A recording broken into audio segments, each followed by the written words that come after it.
வாசல்ல மாமல்லர் வந்து நின்னத சத்ருக்னன் ஆயனர் 2 பேருமே கவனிக்கல. அந்த அளவுக்கு பேச்சுல மூழ்கி இருந்தாங்க. அவங்க இருந்த இடத்துக்கு மாமல்லர் போனதும் தான் 2 பேரும் நிமிர்ந்து பார்த்தாங்க. சத்ருக்னன் டக்குன்னு எந்திரிச்சு பிரபுன்னு சொல்லி திகைச்சு போய் எதுவும் பேச முடியாம நின்றுந்தான். ஆயனர் பயங்கர சந்தோஷத்துல இருந்தாரு. அவர் நிமிர்ந்து உட்காந்து, பிரபு வாங்க வாங்க, உங்களை இப்போதான் நினைச்சிட்டு இருந்தேன். சத்ருக்னன் நல்ல செய்தி கொண்டு வந்திருக்கான். குழந்தை சிவகாமி உயிரோட நல்லா இருக்காளாம்னு சொன்னாரு. இதை கேட்ட மாமல்லரோட தலை சுத்துச்சு. சத்ருக்னனை பார்த்து இவர் சொல்றது உண்மையான்னு கேட்டாரு.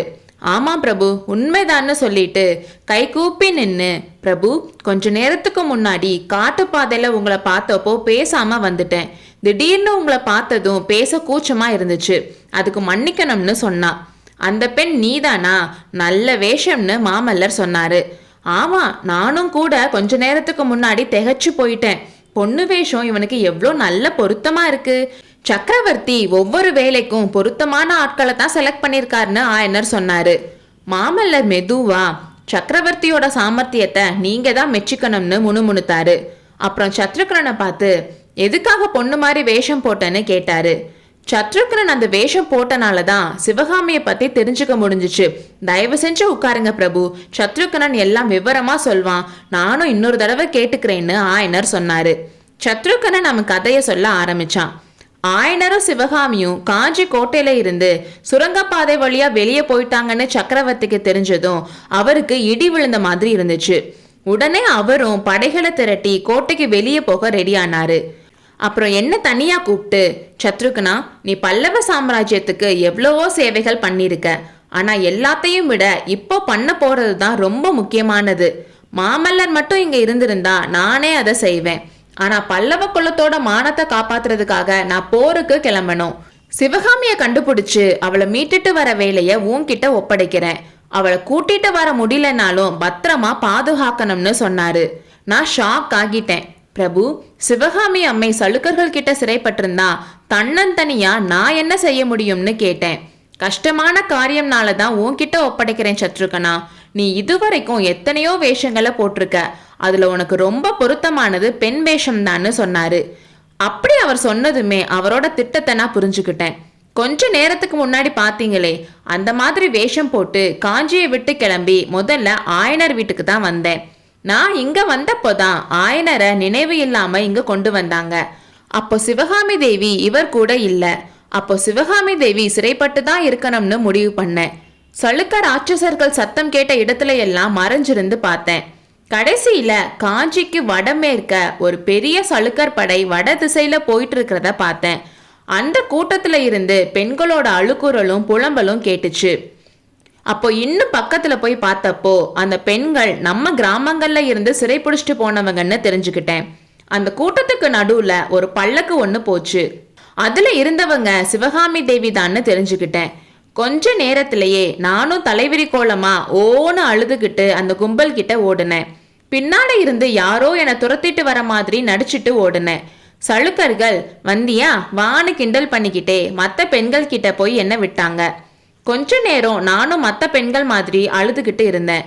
அப்புறம் கொஞ்சம் கொஞ்சமா பல்லக்கு கிட்ட போனேன். அதுல இருக்கிறது சிவகாமி தேவி தான்னு உறுதிப்படுத்திக்கிட்டேன். சிவகாமி அம்மைய அவ்வளோ மரியாதையா கூட்டிட்டு போற காரணத்தை கண்டுபிடிச்சேன். அந்த சளுக்கர் படை தளபதி சசாங்கன் சிவகாமி அம்மைய பத்திரமா கொண்டு போய் வாதாபி சக்கரவர்த்தி கிட்ட கொடுத்துட்டு பல்லவ நாட்டோட சிறந்த கலை செல்வத்தை கொள்ளையடிச்சிட்டு வந்ததுக்காக பரிசு கேட்க போறானாம். அதனால சிவகாமி தேவிக்கு இப்போதைக்கு எந்த ஆபத்தும் இல்லைன்னு எனக்கு கொஞ்சம் நிம்மதியா இருந்துச்சு. ஆனா அந்த படைய மீறி சிவகாமி தேவிய கூட்டிட்டு போறது சாத்தியமாவே தோணல. எவ்வளவோ வழிகள் யோசிச்சு பார்த்தோம், எதுவும் சரி வராதுன்னு கைவிட்டுட்டேன். ஆனா எங்களோட பயணம் மட்டும் நிக்கவே இல்லை.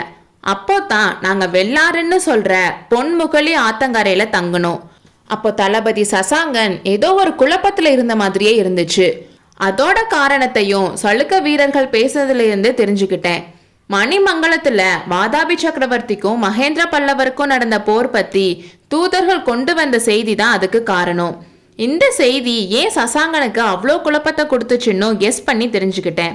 வாதாபி சக்கரவர்த்தி பெரிய படையோட முன்னாடி போயிட்டாருன்னு, இப்போ வடபெண்ணை நதிக்கரையில இருப்பாருன்னு சசாங்கன் நினைச்சிட்டு இருந்தான்.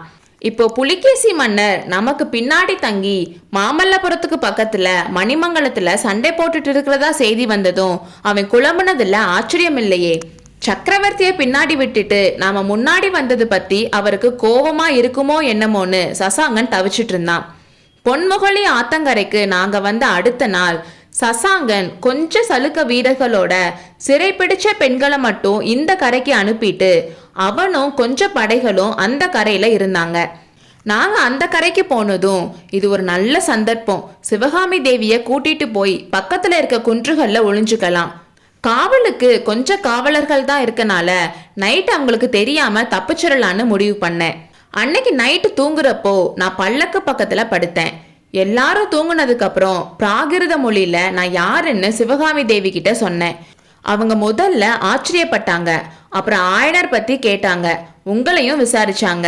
அப்போ உங்களை பத்தி எனக்கு எதுவும் தெரியல, அதனால ஆயனர் உயிர் பிழைச்சிருக்காருன்னு மட்டும் சொன்னேன். அப்புறம் என்னோட திட்டத்தையும் சொன்னேன். பிரபு, என்னுடைய ஏமாற்றத்தை என்னவென்று சொல்வேன்? அடுத்த அத்தியாயத்தில் சந்திப்போம்.